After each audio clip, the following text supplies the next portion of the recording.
Olá, bem-vindos ao Fita Expressa, o mais novo podcast do Correio do Povo. Neste podcast nós vamos tratar de música, de novos artistas, de antigos e velhos conhecidos do mundo da música, de bandas, de novas tendências, de assuntos que estão em alta e em baixa também, por que não? E vamos trazer toda semana novos episódios. Eu sou o Márcio Gomes, vocês devem me conhecer de outros podcasts, como C-Pop e eventualmente no Direto ao Ponto. Eu estou aqui hoje, no primeiro episódio nós vamos tratar do último disco da Taylor Swift, o Midnight, que foi lançado no dia 21 de outubro, na sexta-feira passada. Nós estamos gravando na quarta-feira, dia 26. E eu estou aqui com Mariana Neck e com Lucas Eliel. Tudo bom? Olá, tudo bem? Oi, Márcio, tudo bom? E a gente vai destrinchar esse novo álbum da Taylor Swift, que foi um álbum muito esperado, especialmente para uma das integrantes dessa nossa mesa retangular. Vamos falar sobre as nossas impressões, sobre o que gostamos, o que não gostamos, o que imaginamos que deva vir pela frente aí na carreira da Taylor Swift e o que ficou para trás também. Mariana Neck, nossa participante e editora, suba a trilha e vamos em frente.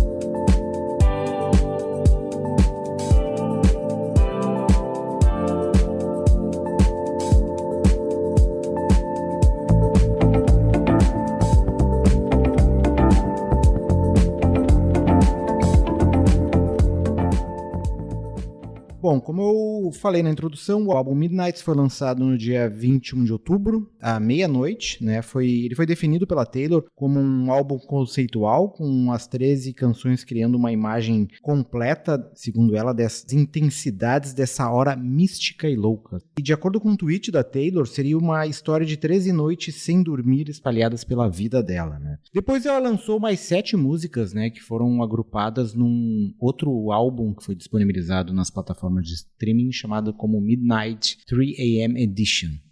Foram mais 7 músicas que foram colocadas junto com as outras 13 que ela tinha lançado anteriormente. A minha primeira questão aqui que eu vou botar para o nosso debate aqui é o seguinte: a gente vive numa era voltada para playlists, uma era voltada para viralizações de TikToks e outras redes sociais, e a gente vê depois de muito tempo um álbum causar um furor e trazer um impacto muito grande. A gente viu que esse álbum da Taylor bateu vários recordes no Spotify, no Deezer, né? Tanto no dia do lançamento como semanas depois do lançamento ele alcançou um alcance de 500%, assim. Então as músicas dela também, se for olhar na lista da Taylor ali, quase todas as músicas desse disco são músicas que estão entre as mais escutadas da própria lista da Taylor. Então, parece que a gente voltou ali para os anos 70, anos 80 e anos 90, quando o lançamento de álbuns importava, que é uma coisa que hoje não faz tanto sentido, assim. E a minha questão para vocês é o seguinte: por que isso aconteceu? O que fez desse álbum da Taylor ser um álbum tão esperado, tão aguardado e ter funcionado tanto assim no dia do lançamento e ter se falado tanto antes dele ser lançado, né, nos dias que antecederam e depois dele ter sido lançado? Bom, são várias questões, assim, que fazem esse lançamento ser até diferente, assim, para os padrões da Taylor, assim. Eu acho que ela teve uma boa estratégia pré-lançamento, assim, né? Ela anunciou esse álbum no MTV Music Awards, né, o famoso VMA, quando a gente achava que ela estava de férias. Os fãs estavam super reclamando, tipo, bora trabalhar, Taylor, volte, porque faziam já 2 anos do último álbum, dos últimos 2 álbuns, né, o Folklore e o Evermore, e do nada ela solta, já com data, e fez várias estratégias de redes sociais, assim, para anunciar o álbum, aquele Midnight's Mayhem With Me, que ela lançava a cada dia da semana o nome da música que sairia no Midnights, né, um programa meio de bingo, assim, ela escolhia saiu um número, sei lá, música 13, aí é Mastermind. Ia criando todo esse furor, assim, né? E o fato de ser a Taylor em si, né? Pelo amor de Deus, é a indústria, a própria indústria. É difícil de até comparar ela com outros artistas, porque ela tá em outra prateleira. Então, eu acho que isso faz dela ser diferente, assim. Até nos recordes que o Márcio tinha falado, a expectativa, né, que ela venda mais de 2 milhões na primeira semana de álbuns físicos e 500 mil de vinil. Não, tipo, é uma coisa absurda. Seria o maior debut dela desde 1989, né, o Night Rainy Nights. Então já ia se classificar com o maior álbum dela, assim, só pela primeira semana.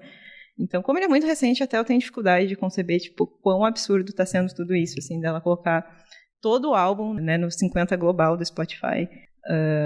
Mas eu acho que são essas as questões. Além de tudo, ela tem um fandom muito absurdo, assim. As pessoas não são fãs da Taylor, assim. Elas cultuam a Taylor. É quase religioso, assim. Eu falo até por mim mesma, assim. É meio bizarro, assim. Então, acho que... E ela não perde fãs também, né? Ela só conquista fãs. Então, cada vez mais ela tem esse fandom completamente apaixonado, assim. É quase um negócio meio Beatlemaníaco, assim. Eu acho que o lançamento da Taylor é algo que eu consigo conceber nos anos 60, que seriam os Beatles lançando álbum, assim. E é isso, assim. Eu acho que, no geral, é isso, assim. Eu concordo com a Mari. A Taylor tem um nome muito forte e ao longo da carreira dela ela se consagrou já como uma pessoa que aposta muito nos álbuns e que os álbuns dela já vendem muito desde o início da semana. Eu acompanho a Taylor já faz um bom tempo e ela tem esse nome forte mesmo. E claro, além de toda a estratégia que ela utiliza ali, eu até não acompanhei muito assim a fundo esses vídeos que ela fez, mas assim que eu vi as redes sociais ali, eles já estavam ali à disposição. Ela é muito forte, ela tem essa cultura do álbum e eu acho isso realmente bem interessante, especialmente hoje que nem o Márcio mencionou no início do podcast, a gente tem essa cultura muitas vezes de faixas menores, ali de nem 3 minutos, para dar uma facilidade nas playlists. Então eu não vejo como surpresa, assim, até esse impacto todo do álbum dela, até porque também é um álbum voltando um pouco para esse recesso pop, digamos assim, que ela teve após esses álbuns mais introspectivos. Uma coisa também dela conseguir ter essa atenção nos álbuns é que ela capitaliza muito isso, assim, né? Ela lança diferentes versões de álbuns com capas diferentes e com um merch. Então tem toda essa coisa do capitalismo mesmo, que a Taylor sabe mexer com os fãs e ela sabe o que os fãs querem, né? Então tem fãs muito loucos que querem ter todos os álbuns com as capas diferentes. E não basta só comprar o CD, tem que ser o vinil também. Então ela consegue, tipo, criar essa expectativa muito forte, assim, tanto que as capas dos álbuns foram divulgadas muito antes, porque o pessoal já estava, tipo, querendo ver como seria a estética do álbum e já criar toda a expectativa de como seria sonoramente esse álbum a partir da estética, né? Eu acho que não fez jus, assim, isso é até algo que dá pra comentar, a estética meio dos anos 70 e esperava algo que ia ser meio folk, meio anos 60 ou 70 e não se concretizou, né? Mas, enfim, isso é outro papo. Pois não sei, eu achei que pela sonoridade, pelo lado mais pop talvez não, né, mas pelo aquele clima meio intimista, assim, eu acho que tem um pouco a ver, assim, aquela capa dela meio crooner, assim, embora a vocalização, assim, ela alterne, assim, dá uns falsetos e às vezes tem um vocal mais contido, ela alterna nas músicas, em algumas músicas ao longo de todo o disco ali, mas eu acho que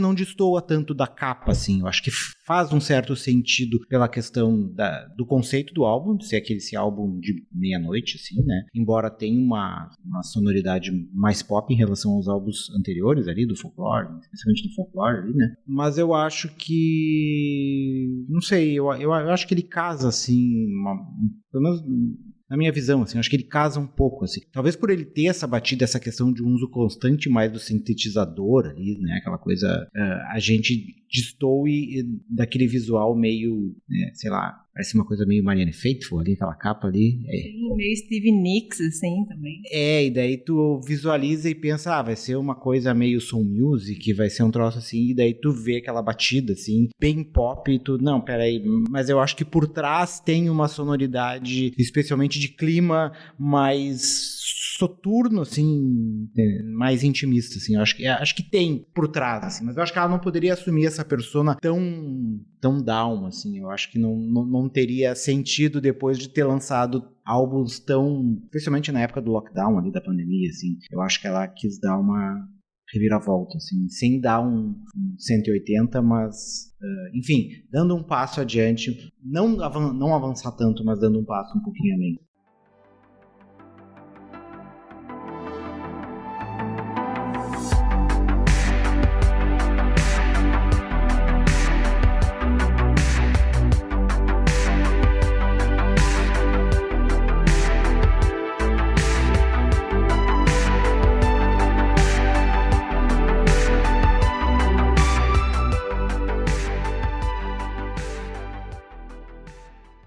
E essa direção musical, assim, de ser mais sombrio e tal, é pelo Jack Antonoff, né? A parceria que ela fazia há anos com o mesmo produtor, que parece onipresente. Ele produz todas as cantoras do universo. Já, né, produziu Lana Del Rey, Lorde, St. Vincent, Clairo, várias. Então, essa parceria se repete e eu achei o álbum bem coeso, assim, no sentido de produção.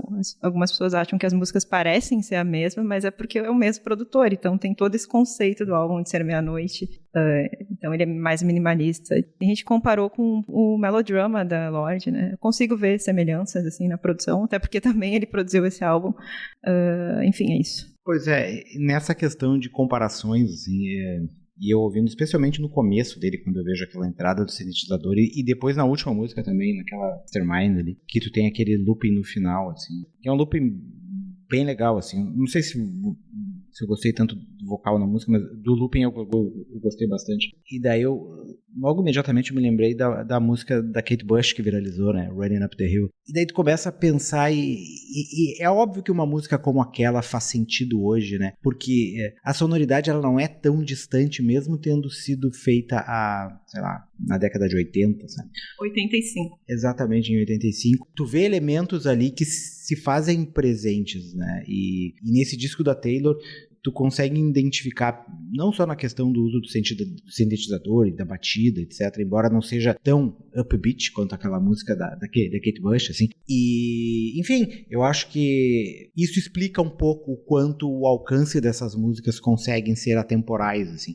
Assim como esse disco da Taylor faria certo sentido se fosse lançado em 1986, 87, né? Talvez com uma sonoridade mais dark, estilo The Cure, talvez ele teria sido lançado uma coisa mais gótica, assim, né? Mas eu acho que ele faria sentido naquela época também, tá? Talvez ele não tivesse o brilho que ele tem hoje, né? Porque seria uma outra época, mas eu acho que essa questão do pop, ela perpassa isso, e por isso que essas músicas mais antigas, com essa sonoridade, assim, elas funcionam hoje, e por isso que a Kate Bush colheu esses louros. Assim. Tu consegue fazer esse paralelo, essa ponte entre a música pop dessas artistas. Assim. Sim, até porque a Kate Bush, né, correu para que as outras pudessem andar, assim, é muito referência, assim, dá para ver no álbum que outras coisas dos anos 80 também foram referências, assim, para Taylor sonoramente, mas talvez pro Jack Antonoff no sentido de né, musical, assim, de fazer os instrumentais, enfim, mas também concordo com o que o Márcio falou sobre a Kate Bush e essa coisa da música pop, algumas, né, conseguirem ser atemporais e fazerem sentido em qualquer década, assim.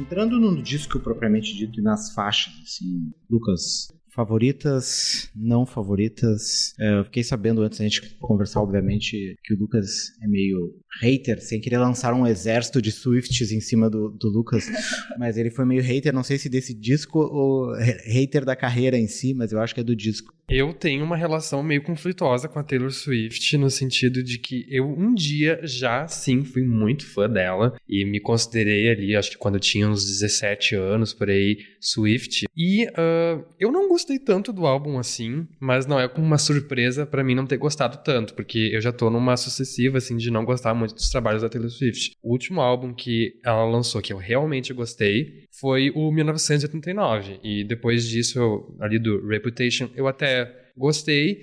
E em seguida, eu não considero que eu gostei de nenhum dos álbuns dela, assim. Eu acho que ela foi por um caminho que acho que depois que eu escutei esse álbum, pra mim não tem volta. Eu acho que eu não vou voltar a me apaixonar por um novo trabalho dela, assim. Eu acho muito difícil, assim, porque eu não achei o álbum ruim, assim, péssimo, mas eu não achei que ele se destaca, assim, dos meus ouvidos. A música que eu mais gostei foi Snow on the Beach, da parceria com a Lana, que eu achei um crime ter tido só alguns relances musicalmente da Lana Del Rey, visto que era uma parceria ali que foi muito esperada pelo público, e a Lana Del Rey é uma artista incrível, então ela poderia ser muito mais bem aproveitada. E tem algumas outras músicas que eu achei interessantes. Eu gostei de Anti-Hero, Mastermind, Labyrinth. Mas, assim, não são músicas que chegaram ao ponto de eu pegar e baixar essas músicas e escutar no meu dia a dia. Só a música com a Lana mesmo eu tendo esse conflito com a música. Eu achei que as músicas extras ali do 3am Edition tiveram uma adição legal, assim, eu gostei bastante de Bigger Than the Whole Sky, mas eu não sei, assim, de uma forma geral, o álbum pra mim soou bastante parecido com outras canções dela já antigas, e entendo essa questão do produtor, do Jack, mas eu acho que essa questão das músicas serem parecidas fica ainda mais perceptível pelo tom que ela canta nas músicas. Isso é uma coisa que me incomoda nela também. Nesses últimos trabalhos dela, ela parece estar sempre falando nas músicas. E antes as músicas dela tinham uma explosão, tinham um refrão significativo que ficava na cabeça. E hoje eu tendo a achar as coisas mais monótonas. Então, de uma forma geral, foram essas, assim, as minhas observações sobre esse álbum. É o preço de se contratar um produtor indie, né? Tem uma canção ali que acho que o Lucas não tocou, mas é uma que me chamou a atenção, que é aquela Vigilant. Depois eu te pergunto, Mari, das que tu gostou. É que eu sei que tu tá empolgada. Que eu quero entrar numa questão antes, que é Vigilant Shift. Não sei se ela tá na tua lista, provavelmente não. Que é uma música, primeiro que ela me trouxe uma vibe meio Billie Eilish. Não sei se é isso, vocês perceberam? Parece NDA da Billie Eilish. A primeira coisa que eu vi, eu achei que fosse, tipo... parece uma Billie Eilish sem o vocal ASMR. Assim. E, além disso, uma coisa que eu vi o pessoal comentar muito sobre a letra, e que seria uma indireta pra alguém, eu não sei. E aí eu queria botar pra debate aí, não sei se vocês entraram nesse universo aí. Se ela é uma indireta pro Scooter Braun, ou se é uma indireta pro Kanye West e pra Kim Kardashian. Se vocês querem entrar nesse debate fofoca fuxico. É isso que faz a Taylor também, né? Além da música, ela entrega entretenimento em todas as áreas, assim. Eu acho que essa música é mais pro Scott Brown. Karma também é uma música que foi anunciada e causou aí um furor, assim, entre os fãs, porque tem uma teoria muito forte de que em algum momento em 2016 a Taylor fez um álbum chamado Karma, falando sobre toda aquela questão lá com Kanye, com a imprensa e com tudo que estava acontecendo na vida dela, e ele foi descartado. Então, quando ela anunciou essa música Karma, todo mundo ficou, meu Deus, tá vindo aí, ela vai xingar todo mundo, vai, né, colocar tudo no ventilador. E ela não entregou. O que foi engraçado, Karma é uma música, tipo, mostra a mente de titânio da Taylor, que ela fala ali, karma dela é ter coisas boas na vida, enquanto outras pessoas não. Então, não deixa de ser um shade pro Kanye, pro Scott Brown, mas não é tudo que os fãs esperavam. Mas essa Vigilante, com certeza, é pro Scott Brown, assim, eu acho que a Taylor tem uma dificuldade de superar as coisas, isso eu compartilho muito dela. Ela tá fazendo música pra ex de, sei lá, 10 anos atrás, que eles namoraram por 3 meses, ela continuou fazendo música e, tipo, super, né, compactua com essa dificuldade de superar as coisas. A Taylor nunca superou nada que aconteceu na vida dela, e que continue assim, mas faça terapia, Taylor, e, né, continue fazendo músicas, assim, pra gente ficar teorizando sobre as tretas pessoais da vida dela e tudo mais. Pois é, faça terapia, Taylor. Pontos altos, pontos baixos do disco. Vou começar pelo ponto baixo, que pra mim só tem um, que é justamente Vigilante Cheats. Eu não gostei dessa música, fiquei com vergonha, não sei, não gostei, sabe? Achei horrível, ela dissoa muito do álbum, sei lá, parece que jogaram ali aleatoriamente. Mas sobre o álbum em si, eu gostei bastante. Eu sei que, né, enfim, suspeita pra falar, pois muito fã. A primeira ouvida foi bem impactante, assim, pra mim, porque eu não esperava essa sonoridade. tanto, assim. Eu não... Tava meio confusa, assim, no que esperar da Taylor depois do Folklore, assim. Eu tinha certeza que ela não ia voltar a fazer a mesma coisa. Porque a Taylor tem uma carreira conhecida por mudar bastante a sonoridade, assim, né? Então, já tava esperando coisas diferentes, mas não nesse sentido. Então, foi uma surpresa positiva e um pouco assustadora, assim, na primeira ouvida. Concordo com o Lucas em alguns pontos, que eu senti falta de refrões também na primeira ouvida.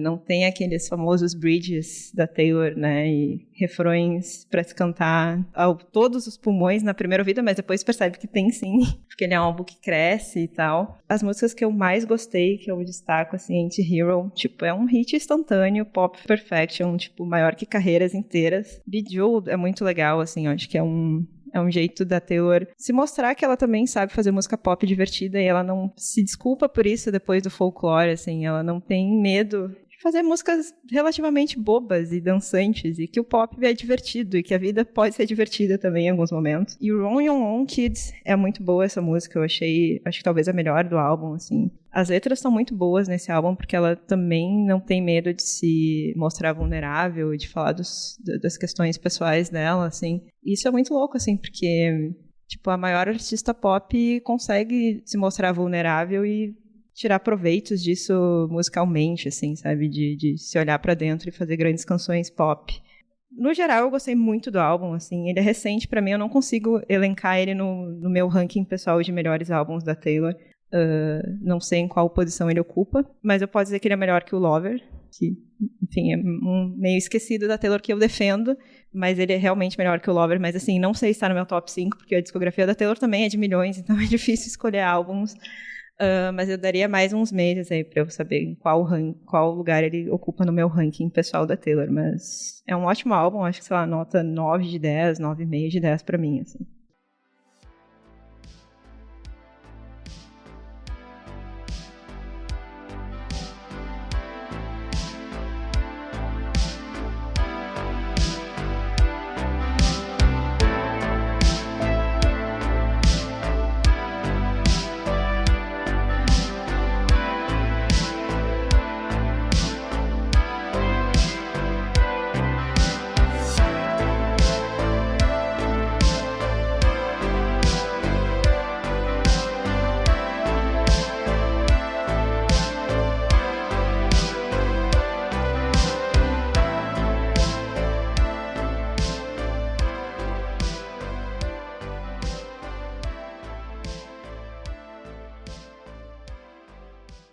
Pois é, tu tava comentando a questão de não... Tu e o Lucas comentaram de não ter refrão, de ser um álbum mais calmo, né? Mas, enfim... Como é que isso vai funcionar num show, né?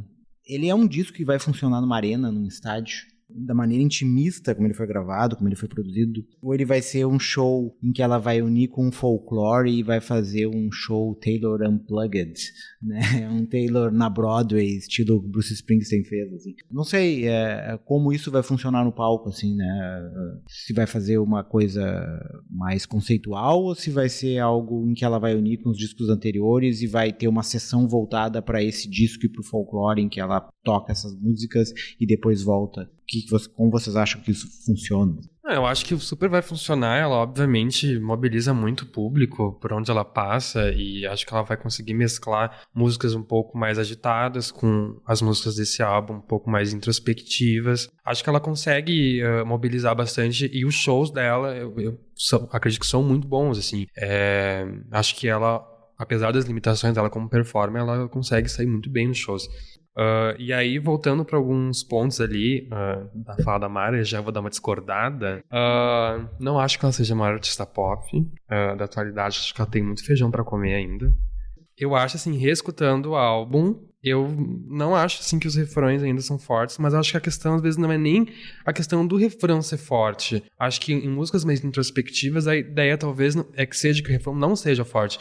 Mas é que eu não acho as músicas marcantes, assim. Eu acho que as músicas, infelizmente, sem sal. Eu não consigo me apegar àquela sonoridade, àquela música ali. Eu reescuto, mas eu ainda acho meio sem graça, assim. E eu acho que é isso que me pega nas músicas do Taylor Swift há um bom tempo já. Eu não consigo escutar e ter um impacto, assim. Eu não consigo, sabe, me apaixonar de novo. Claro, ela lança os álbuns dela, eu nunca não gosto de nenhuma música. Eu sempre gosto de uma ou outra. Até mesmo do folclore, eu amo Exile.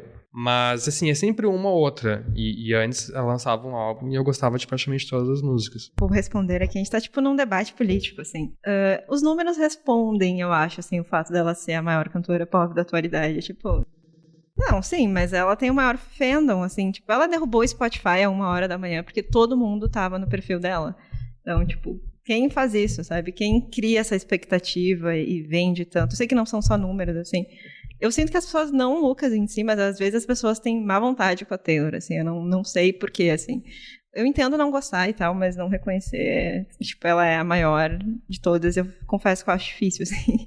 Mas, enfim, sobre o lance dos estádios, assim, ela anunciou, né, na terça-feira, ontem, que ela ia fazer turnê em estádios, eu também não sei como vai funcionar isso, assim, tipo, eu acho que ela vai fazer atos, assim, de um pouco de folclore, porque não tem como ignorar esse álbum, porque ele não foi tocado ao vivo nunca, né, por ter sido lançado no meio da pandemia, e existe toda essa questão de ele, em tese, ter sido mais bem sucedido dela, assim, não em números, mas em ter colocado ela num outro patamar, que até então ela não estava, e que os fãs querem muito ouvir.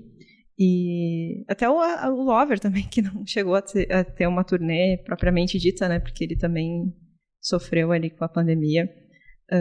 Mas ela tá prometendo shows em estádio, assim, veremos o que ela vai fazer. Não, eu, assim, sei que eu tô pegando pesado, eu tô meio hater hoje, assim, quando pega Taylor Swift, isso renasce, assim, dentro de mim, e, assim, se eu for ver em questão de números, realmente, ela tá num outro patamar que nenhuma outra cantora alcançou, e ela pode se dizer a maior cantora em relação a isso. Agora, a Taylor Swift, assim, que veio pro pop mesmo faz alguns anos. E tem várias cantoras aí que já percorreram esse caminho pop mesmo. Eu não consigo enxergar ela como a maior artista pop da atualidade. Ela é, pra mim, a maior artista, tem um impacto maior, assim, em números, e mobiliza as pessoas, mas eu realmente não vejo a Taylor Swift como a maior artista pop, assim. Acho que tem outras cantoras aí que estão muito mais à frente. Pra mim, a maior artista pop da atualidade, pra mim, é Beyoncé. E aí vai depender do ponto de vista de cada um. Mas eu acredito que a Taylor Swift é, sim, uma grande artista. Acho que isso é inegável. Ela é... Eu sempre brinco, assim, ó, ela é a rica que trabalha, porque eu acho que é muito admirável, assim, o fato dela se entregar tanto aos projetos dela e à música dela. E ela, pra mim, com certeza é uma artista formidável, mas acho que maior ou não aí depende do ponto de vista. A rica que trabalha é verdade, tipo, a Taylor não tem absolutamente mais nada pra provar, assim, em tese, né? E ela continua, tipo, dando a vida e a alma pelos álbuns e tudo mais. E eu acho isso muito louco. Ela é extremamente pretensiosa, que bom, né? No sentido bom de querer sempre se superar, sempre, né? Se auto-superar nessa altura do campeonato, assim, né? Porque, enfim... e ela faz isso porque ela quer, assim, porque ela realmente não tem absolutamente mais nada pra provar, tipo, pros fãs, ou pra indústria, ou pra crítica, porque... Afinal, é a Taylor Swift, então eu acho isso muito admirável também, assim, eu acho que eu, no lugar dela, ia, tipo, sumir do mapa, nunca mais iam me ouvir falar, ia trocar de nome, ia morar numa ilha, e, tipo, vocês que lutem, mas ela, não, ela continua aqui, tem até uma música que ela fala sobre isso, assim, né, depois de tantos anos eu continuo aqui, então, basicamente isso, assim, eu acho que nessa altura ela faz justamente por amor e pelo um alto ego, assim, também, de querer se provar sempre, assim, no bom sentido. Tu ia virar Kate Bush, Mari. Tu ia te isolar e ia esperar uma música tua aparecer numa série da Netflix.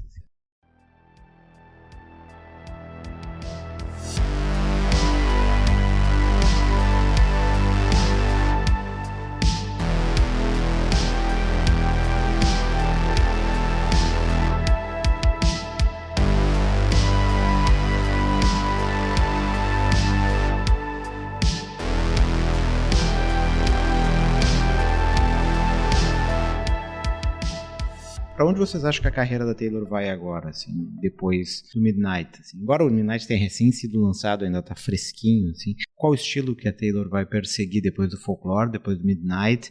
A gente vai ter um disco de hardcore da Taylor, um disco de jazz. Qual vai ser a sonoridade que ela vai apostar na próxima empreitada? Bom, eu acho que ou ela vai ficar migrando pela essa parte mais pop, agora que a gente viu nesse último álbum, ou ela vai ficar por uma questão, talvez, folk de novo. Eu, sinceramente, espero que ela volte pro country, porque é onde eu mais apreciava o trabalho dela, e pra mim não precisa ser aquele country lá do início da carreira, pode ser lá o country red, que eu não me importo, mas eu gostaria que ela lançasse novos trabalhos country no futuro, assim, inspirados nisso. Mas eu acho que é difícil, assim. Mas a esperança é a última que morre. E vamos aí, né? Ela vai lançar um 11º álbum dela, eu vou escutar todo? Com certeza. Tanto que, assim, eu tenho essa posição conflituosa com a Taylor, mas eu escutei o álbum na primeira oportunidade que eu já tive. Então aí vocês verem realmente que minha relação com ela é conflituosa. Mas eu realmente acho que ela vai ficar ou essa questão mais folk ou mais pop, mas acho que no estilo que a gente viu agora, assim, realmente. É o famoso amar e odiar, né, Lucas? É, isso aí. Eu não tenho nenhuma cantora que eu acho que eu ame e odiar, assim. Talvez a Anitta. Mas isso pode ser um próximo programa, assim, eu amo odiar a Anitta.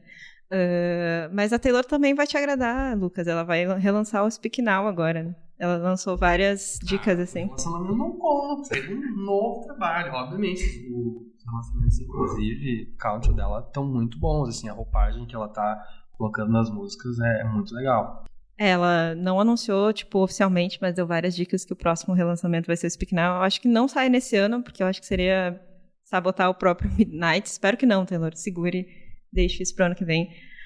Mas a minha opinião, assim, sobre os próximos passos da Taylor, eu também acho que ela vai continuar mais no pop, mas trazendo nuances diferentes, assim. É até difícil de pensar, assim, ela tinha uma média de álbuns a cada 2 anos e agora tá seguindo, né? Acho que só o Reputation que não seguiu, demorou mais tempo, porque em tese foi aquele álbum descartado que a gente tinha comentado aqui, né? Então a gente pode esperar talvez um álbum aí pra 2024 ou até um pouquinho mais, porque ela vai sair em turnê mundial, aparentemente. Que venha pro Brasil, por favor, pare de odiar o Brasil, Taylor. Tem várias teorias, tipo, tese de doutorado, porque ela odeia o Brasil e eu acho super viável, porque ela veio em 2012 e depois nunca mais quis. Então volte ao Brasil. Mas é isso, acho que continua no pop, talvez pensando talvez em algum outro produtor, porque é pra pensar um pouco, mudar um pouco, né? Por favor, né? Deu umas férias pro Jack Antonoff, indústria musical. Tipo, todos os álbuns vão começar a soar iguais, porque todos são, né, produzidos pelo Jack Antonoff, assim. Eu não sei como ele consegue, e ele tem a banda própria dele, assim. Queria ser tão onipresente quanto o Jack Antonoff é. Mudar de produtor, talvez, então seria uma boa pegada, assim, pra Taylor pros próximos álbuns.